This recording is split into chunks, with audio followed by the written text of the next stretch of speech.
We all know how important it is to us as humans to tell and listen to stories.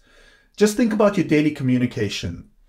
It's all a story. Whether you're telling someone about your day, whether you're telling them about something you've heard, or whether you're trying to make them laugh with a joke. So I'm really excited to show you the power of story listening to help you achieve fluency in your Arabic. Trust me, by the end of this video, you're going to be amazed at how easy it is with story listening to pick up Arabic, even as a beginner. So don't miss out any longer. Let's get you on the fast track to fluency.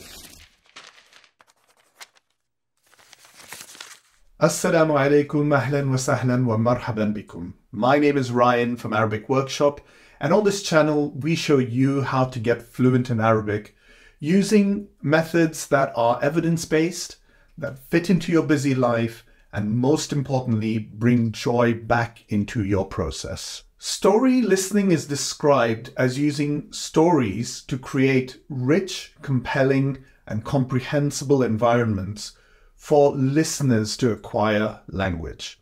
Now, that might be with the use of drawings, that might be with the use of gestures, actions, sounds, anything that will convey the meaning of what's being said. The idea here is that the pace of the story is slowed down considerably to allow even a beginner to pick up what's going on. And the idea here is not to have a certain amount of vocabulary that you're trying to transfer. Rather, you're trying to get the listener to just comprehend the meaning. You're not trying to succeed in vocabulary acquisition in one go. Rather, by listening to multiple stories, the listener is able to pick up words used in lots of different contexts and has ample opportunity to listen to words again and again and again. The key thing about story listening is that we know it works. Since it was developed by Beniko Mason, she has been testing it, and various other people around the world have been testing to see what the rate of acquisition is using story listening compared to other methods. Let's call them legacy methods. Methods that require conscious learning.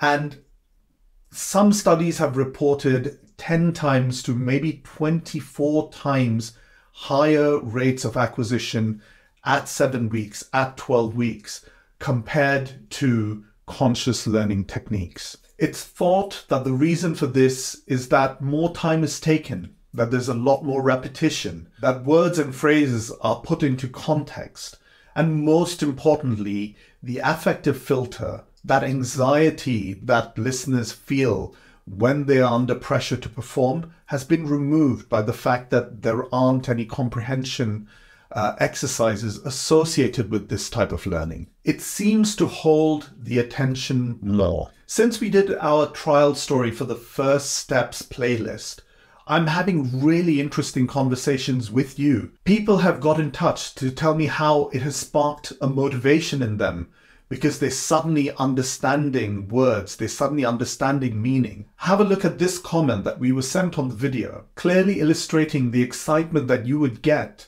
when you understand stories. And while they didn't pick up the language straight away, by listening to stories again and again and again, your language builds, and more importantly, it becomes fluent language. Language that is not looking for accuracy and that's not being held back by the need to perfect one's output. So in summary, story listening ticks all our boxes of being comprehensible through comprehension aiding supplementation, being rich by using language that explains other language, by being compelling.